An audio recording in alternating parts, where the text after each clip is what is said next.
of the display.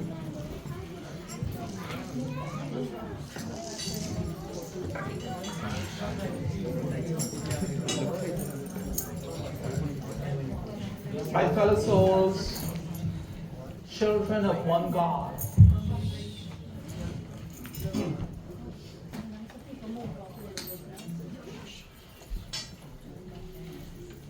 Namaste.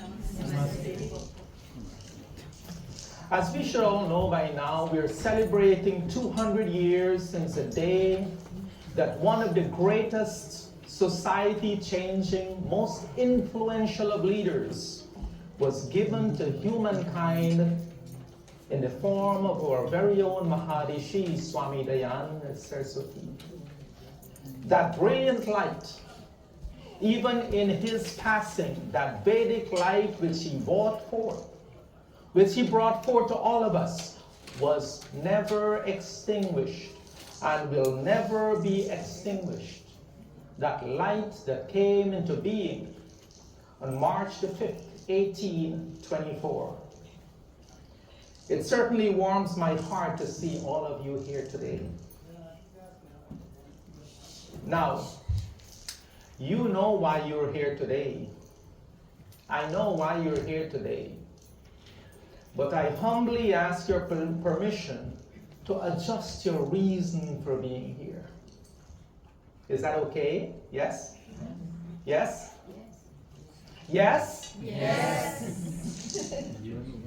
Good. Let's adjust it this way.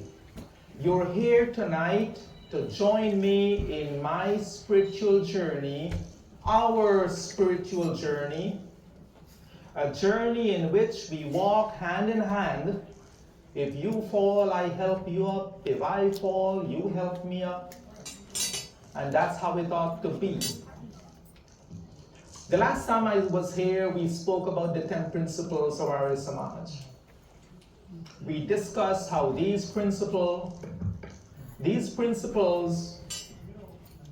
based on these, Maharishi Dayananda Saraswati left us with one concise, succinct instruction. Krinvanto Vishwam Aryam, to go out and make this universe noble. We discussed at length the last time I was here that we need to make ourselves noble first. There's only one way to lead, and that is by example. So in our efforts to make this world noble, to first become noble, or even work towards becoming noble, we need to establish a set of rules by which we conduct ourselves so that we can accomplish that being noble goal. This requires discipline. So in tonight's session, in this Vedic Yajna, we will discuss this idea of discipline. We will look at how and why is discipline relevant? And what do we need to establish discipline in our lives? And before we leave tonight, I'm hoping that I leave you, each one of you, with a clear understanding of where we begin this journey to becoming a disciplined person. Now, let's realize that this journey I speak of is not one of taking steps going forward, but it is one of taking steps going higher. And my goal tonight is that together, we all take one giant leap. And because of this goal, I will ask you to make a commitment with me here tonight. And I will ask you to chant a part of this mantra with me. Om Yam Hridayati Chakrushe Chit Agaha Vayam Syama Varune Anagaha. Now please say after me. Anu Vratani Adite Ridanta Yoyam Pata Swastibhi Sadanaha. The part you recited, today we commit to raise our level of thinking high in our lives by following the universal laws of the divine. We pray, O God, may you grant us blessings and benedictions so that we can achieve this goal of ours. Vedahamitam Purusham Mahantam Aditya Varanam Tamasa Parasat Tvameva Vidvidva Atimrityumeti Anya Panta Vidyate Anaya. So our subject tonight is this unused reins of discipline. And by the end of tonight, you will understand why I say it's mostly unused. So now I want you to imagine that you're driving a car, not one of the smart cars, a regular car. And you begin driving and you do not grasp the steering wheel. You do not take control. How will that trip go? Imagine for a moment you're riding a horse. You do not grab the reins, that rope that you use to control the horse. You just sit and again you go for the ride. How will that ride go? Not very good. That is not how it ought to be. From our Shiva Sankalpa mantra we chant every single Sunday. You should always be in control, just as a charioteer controls his horses. Om Susharatirashvani Vayan Manushyan. As a charioteer controls his horses and goes in the right direction. Neniyate bhishurvidvajinaeva.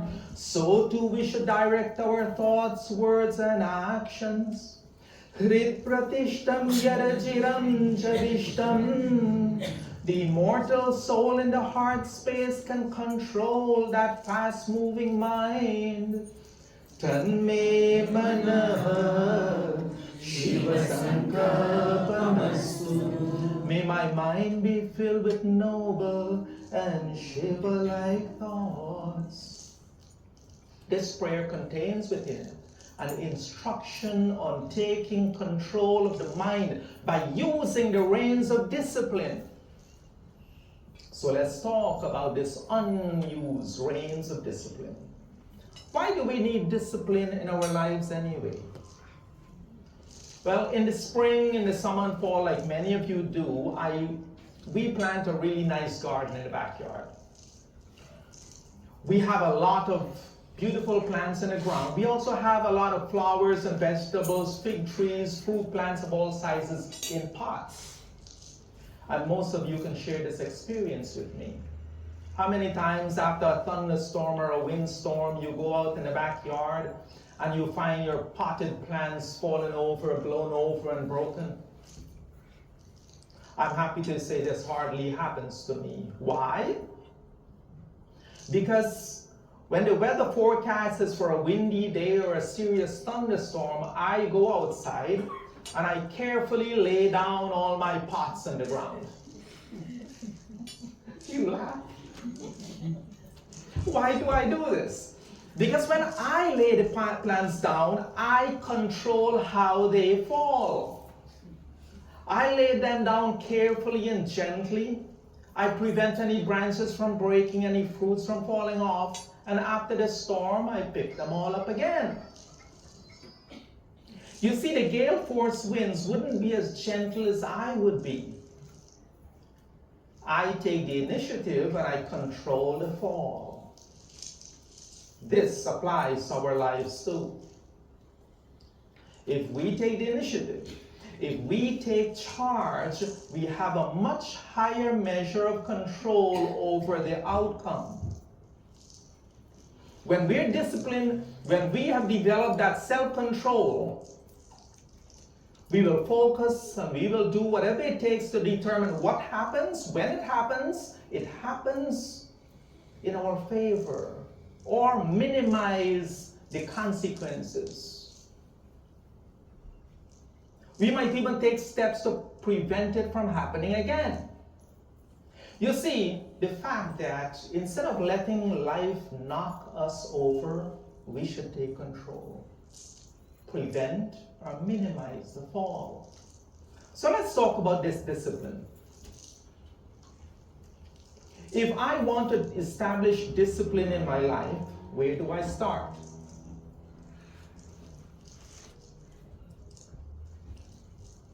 In this shloka from Bhagavad Gita, Sri Krishna gives us a description of the tamasic person.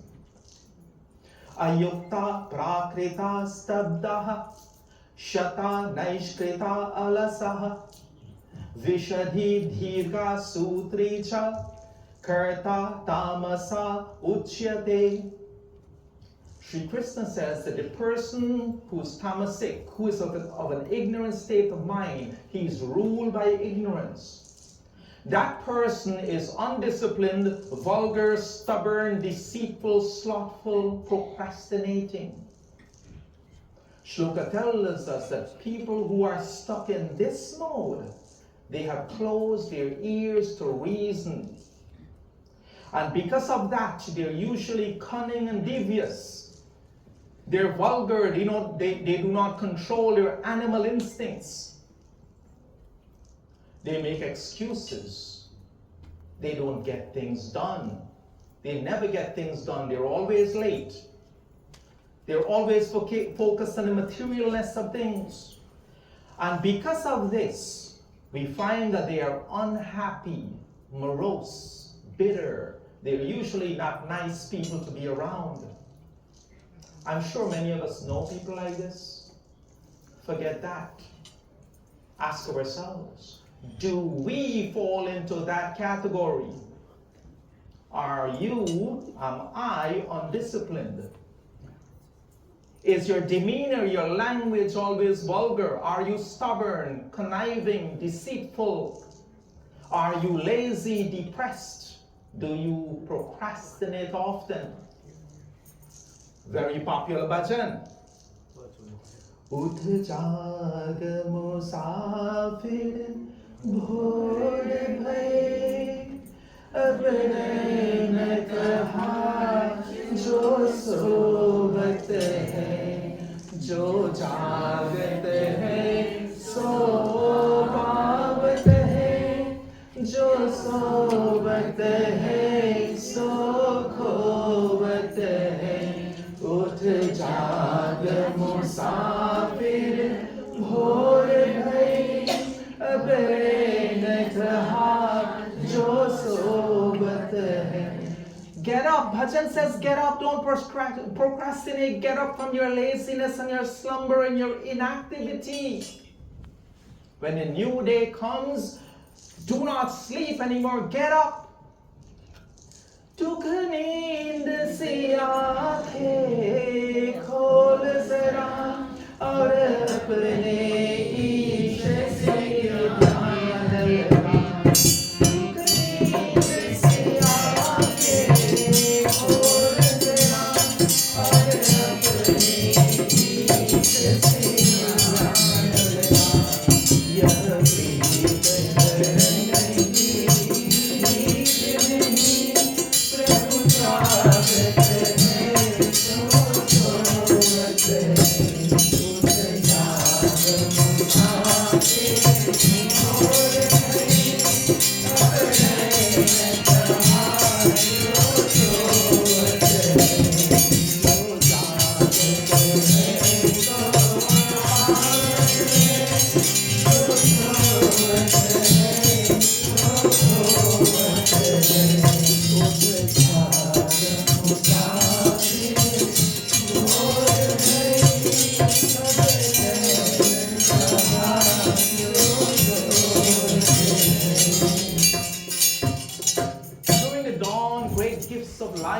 available for the taking and giving out just for the asking. Some of the greatest things in this life are free for the taking, but many of us never experience it. How many of us have woken up and taken a look at the grandness of the sunrise? Now I will ask you this. What do the great minds of history have in common? Our own Maharishi Swami Dayananda Saraswati, Jesus Christ, Albert Einstein, most recent Steve Jobs, my Guruji Swami Vedabharti, my father Pandit Bhutra Mahadev. What they had in common? They were all morning people, and they were very disciplined. And what they accomplished in their life was amazing. We have 24 hours in our day. They did not have 25 or 26 hours in their day. They only had 24 hours. What is important is how we use our time. You see, we will indeed reap what we have sown in this life.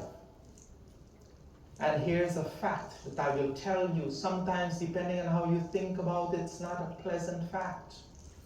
Remember that whatever we are facing at this moment in our lives, good or not good, we have worked for that.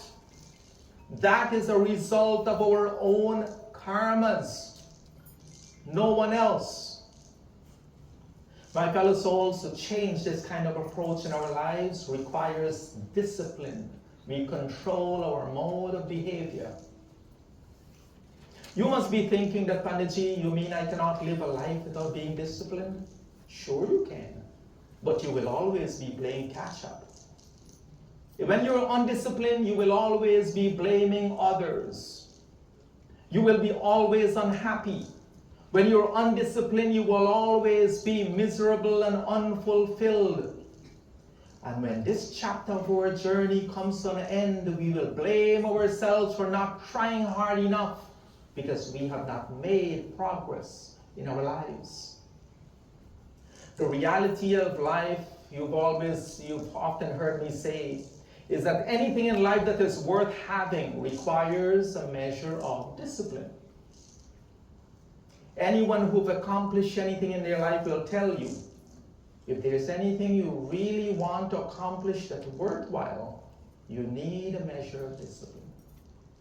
In the Bhagavad Gita, Sri Krishna continued, Satkara mana puja artham tapadambena cha evayat kriyate tat iha proktam rajasam chalam adruvam.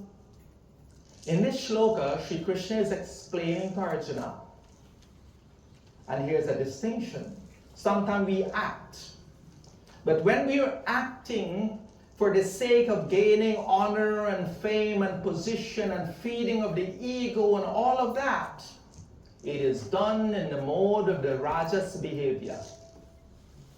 The benefits are always temporary, not fulfilling. This kind of behavior is done for the showiness, to make an impression. You know, nowadays, making an impression for the camera and for Facebook and the likes of Facebook and all of that. For material rewards. Life is as simple as this. If you want to be happy in your marriage, you must learn to balance a lot of things, including your bossy attitude. You must learn to come to terms that a marriage is a partnership, not a master-servant relationship. If you want to get along with everyone at work, you must work on being a person who is presentable, approachable, and likable. That is your responsibility. If you want material things, if you want to own a lot of houses, if you want to accumulate a lot of wealth, if you want to be disciplined, you have to be disciplined in your dealings with others, your savings and your investments. That's the only way you will accomplish even those materialistic goals. If you do not want to have fight with your wife or your husband, you must learn how to be disciplined with your tongue. Know when to speak and when not to speak. When to walk away and when to hold your ground. And any of these things that you really want in life, you must practice some level of discipline. So, how do we achieve this level of discipline in our lives? What do we do? Where do we start? I talk to a lot of people about this subject. It sounds intimidating, doesn't it? Discipline, self-control. It's so intimidating. Why is it intimidating? Because it is so difficult for so many of us to put into place in our lives.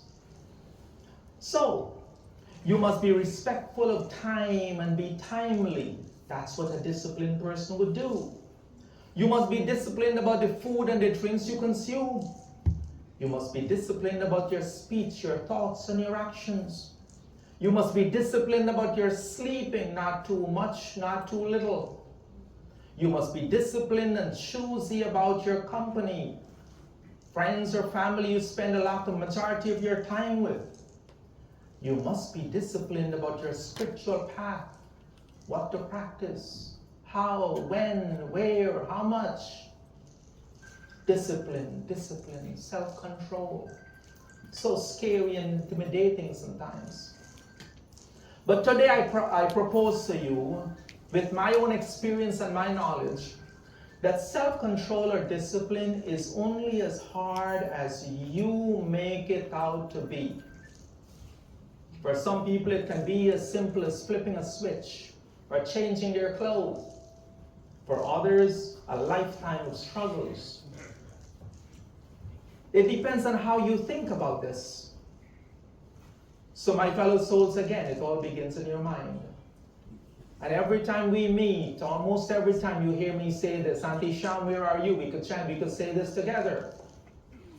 If you want to change what happens in your life, you must change the things you do. And to change the things you do, you must change how you think.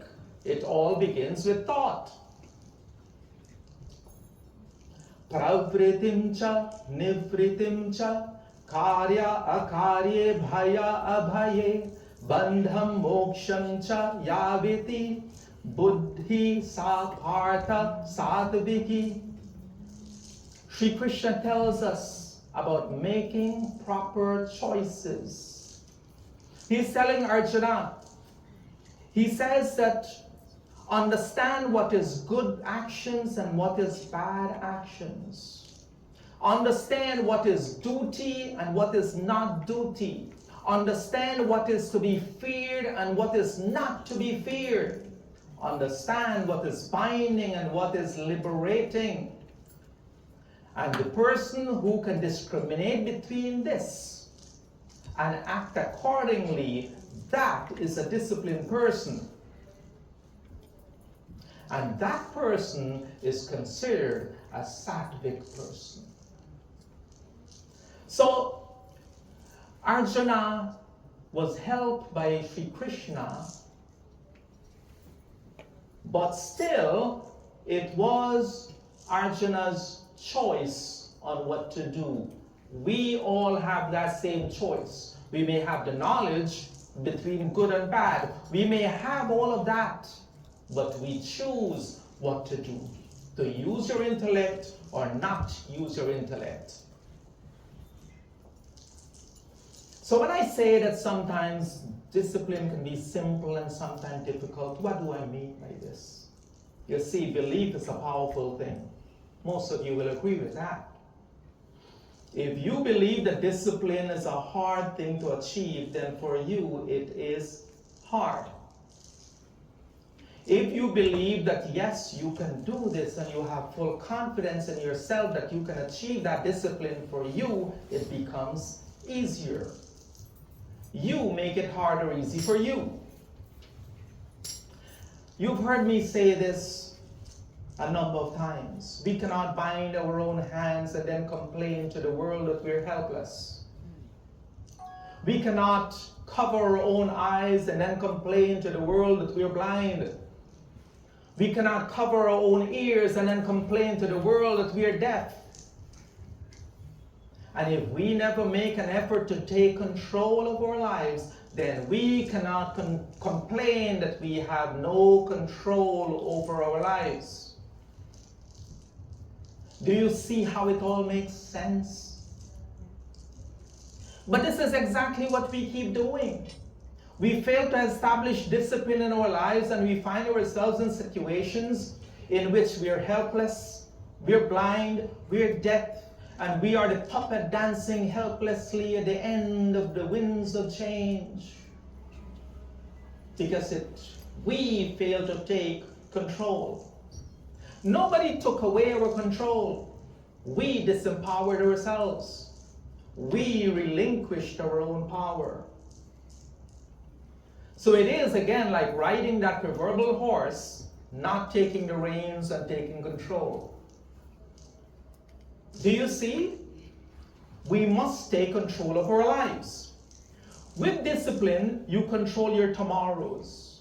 When you're disciplined, you're motivated. When you're disciplined, you're driven to your goal. When you're disciplined, you're focused on everything, including life, and you're fulfilled and happy. So this part of this session will close with using this other verse from again, the Shiva Sankalpa mantra that we chant every single Sunday. Om Yat Prajana Mutacheto Dhritisha. May my mind be full of discipline, intellect, and good memories. Yajotirantaramritam prajasu. May the inner light of knowledge be master of mind and body. Yasmanarite kinachan karma kriyate. Mind without which no actions can be performed in our lives. Chanme manaha Shiva Sankalpamastu. May my mind be filled with noble and Shiva-like thoughts. My fellow souls, so far in this session, we spoke about why discipline is important. Why do we need to change? And how that change begins with us. After we have taken a break with some soulful bhajans and contributions from you, we will pick off where we left off. In the next session, we will continue talking a little bit more about how do we go about achieving this discipline we're talking about. How do we develop that kind of control in our lives? How do we go about this process of refinement of self so that we can remove the things from our lives that does not bring us peace? Om Shanti. Om Shanti.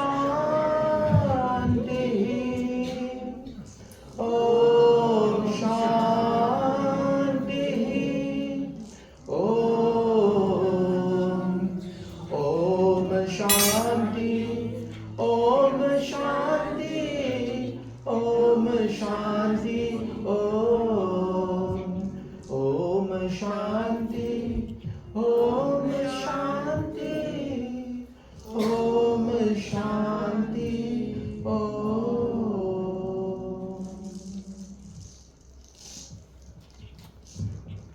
Thank you, Pandit Jack. Thank you so much. I'm sure all of you understand what he was saying. I have just one line to wrap it up from what he said, just one line. Take control of your mind and your action. It's very, very powerful. If your mind is working overtime, your action will not be good. We'll continue with the program. One of our daughter, Miss Shreya,